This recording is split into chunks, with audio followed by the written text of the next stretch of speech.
सुनाऊंगा, मुझे इजाजत दीजिए।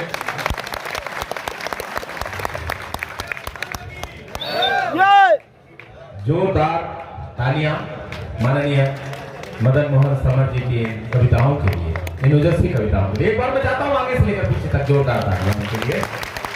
और अब मैं जिस शख्सियत को आमंत्रित करना चाहता हूं इस मंच पर, जिनके माध्यम से देश के बड़े से बड़े चुनिंदा स्टार हस्ताक्षर यदि इस मंच पर उनके बुलावे पर यहाँ मौजूद हैं, मध्य प्रदेश सरकार के माननीय गृह मंत्री जी डॉक्टर नरोत्तम मिश्रा जी मौजूद हैं। राजाखेड़ा की धरती से उठकर न केवल जिन्होंने ईमानदारी और कर्तव्य निष्ठा के पर्याय उन्होंने रचे, साथ साथ उन्होंने कविता के मंच पर इस पूरे देश के कवियों का प्यार हासिल किया। एक ऐसे बड़े रचनाकार को मैं आमंत्रित करना चाहता हूं। मैं अब उनको मध्य प्रदेश सरकार का डीजीपी कहकर संबोधित नहीं कर रहा हूं। इस मंच के एक ऐसे समर्थ रचनाकार को मैं आपको सौंपना चाहता हूं, जिनका नाम होता है पवन जैन। उनके लिए सिर्फ मुझे दुष्यंत जी की कुछ पंक्तियां याद आती हैं कि हो गई है पीर पर्वत सी पिघलनी चाहिए, अब तो हिमालय से कोई गंगा निकलनी चाहिए, और सिर्फ हंगामा खड़ा करना मेरा मकसद नहीं, मेरी कोशिश है कि ये सूरत बदलनी चाहिए। ऐसी सूरत बदलने का जज्बा जिनके मन में है, इसका नाम होता है पवन जैन। मैं चाहता हूं आगे से लेकर पीछे तक जोरदार तालियां आदरणीय पवन जैन जी के लिए।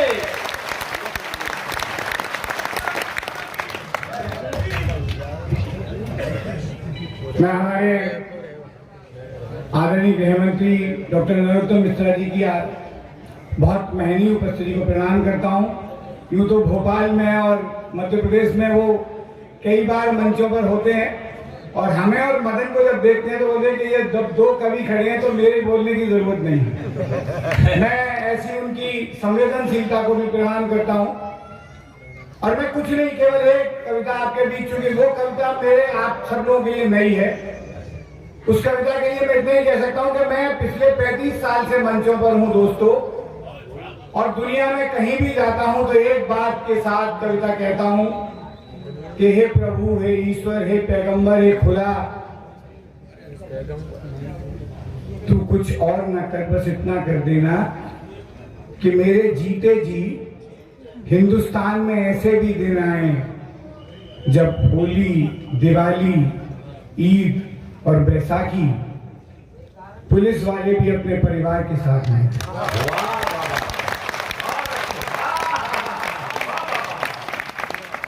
दोस्तों, एक कविता में उस काल की कहना चाहता हूं कि जब एक अदृश्य वायरस था और 750 करोड़ लोग दुबके हुए थे, लेकिन 2 लोग थे जिन्हें इतिहास याद रखेगा। सबसे पहले तो सफेद वर्दी वाले वो डॉक्टर, कोरोना काल में वो जीवन रक्षक बन के सामने आए। और मुझे कहने में गर्व है डॉक्टर वसीम साहब को, डॉक्टर संजय शर्मा की उपस्थिति को, कि 1800 डॉक्टर हिंदुस्तान में करोड़ों हिंदुस्तानियों की जान बचाने के लिए शहीद हो।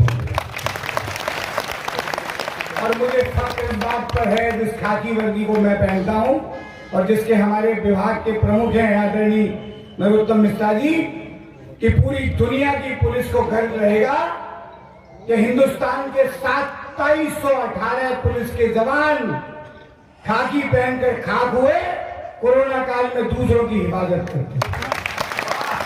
उन सबको नमन करते हुए पंक्तियां पढ़ना चाहता हूं।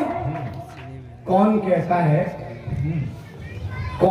है सो गए हो तुम, कौन कहता है सो गए हो तुम, सारे वतन के हो गए, वतन के हो गए हो तुम। और ये पंक्तियां निवेदित है उन सब लोगों को जिन्होंने हमारी हिफाजत में कुर्बानी दी है।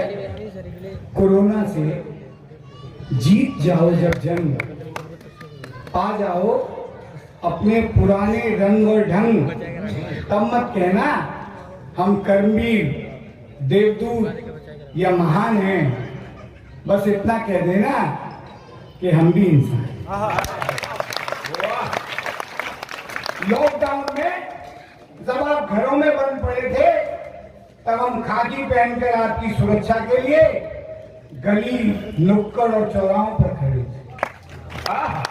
किसी किसी बीमार को अस्पताल पहुंचाने में, किसी जरूरतमंद का इलाज कराने में और किसी बस्ती को सील करवाने में सबसे पहले हम ही तो आगे बढ़े थे। हाँ, वर्दी पहनकर हम ही पहली पंक्ति में खड़े।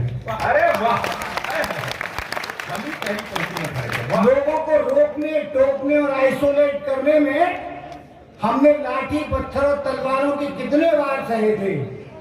किसने देखा था कि खाकी पर कितने रक्त बिंदु बहे थे, क्योंकि डॉक्टर और सफाई कर्मियों को छोड़ बाकी सब तो इस वायरस से सहमे और डरे थे, मगर फिर भी हम मुस्तैद होकर अपनी ड्यूटी पर खड़े थे। एक डर से दिखाना चाहता हूँ, मेरे मित्र अखिलेश आए हैं सियोल से, सुनील जी आए हैं सूरत से, तमाम पूरे देश से लोग यहाँ आए हैं। बंद था शहर, बंद थे दफ्तर, बंद थी दुकानें, सन्नाटा भारी था। नाजुक वक्त में भी हर मौके पर पहुंचा वर्दीधारी था। लोगों का परिवार बचाने घंटों गश्त लगाते थे, पर अपने परिवार की खातिर हफ्तों घर नहीं जाते। वाह वाह। यूं तो हमारे भी हजारों साथी इस महामारी की चपेट में पड़े थे, मगर फिर भी हम मुस्तैद होकर अपने फर्ज पर अड़े थे।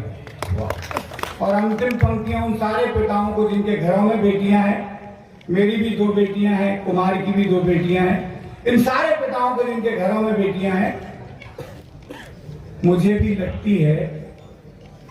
लगती है भूख और प्यास। हाँ, मुझे भी लगती है भूख और प्यास, वाहनों के धुएं में मेरी भी घुटती है सांस। वाह।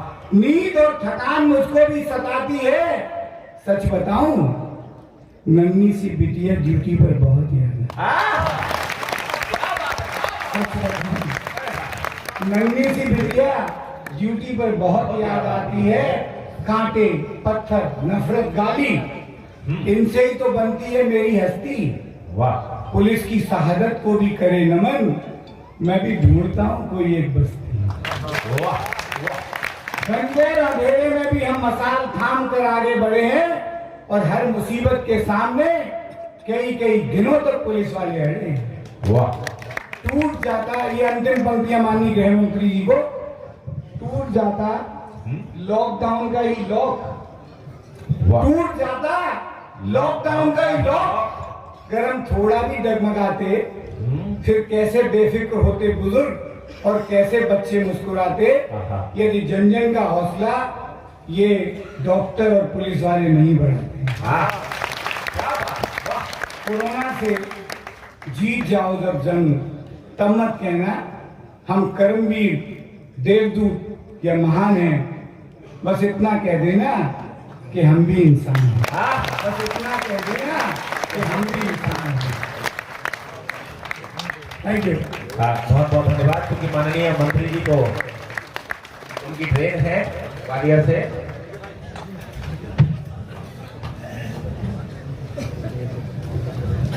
मैं चाहता हूँ एक बार जोरदार तालियां हमारे माननीय डीजीपी पवन जैन जी के लिए, जिन्होंने इतनी सार्थक रचना आपके सामने प्रस्तुत की, एक जरूरी रचना, एक विचार की रचना। और डॉक्टर नरोत्तम मिश्रा जी, जिन्होंने अपना कीमती वक्त आज के इस मंच पर दिया।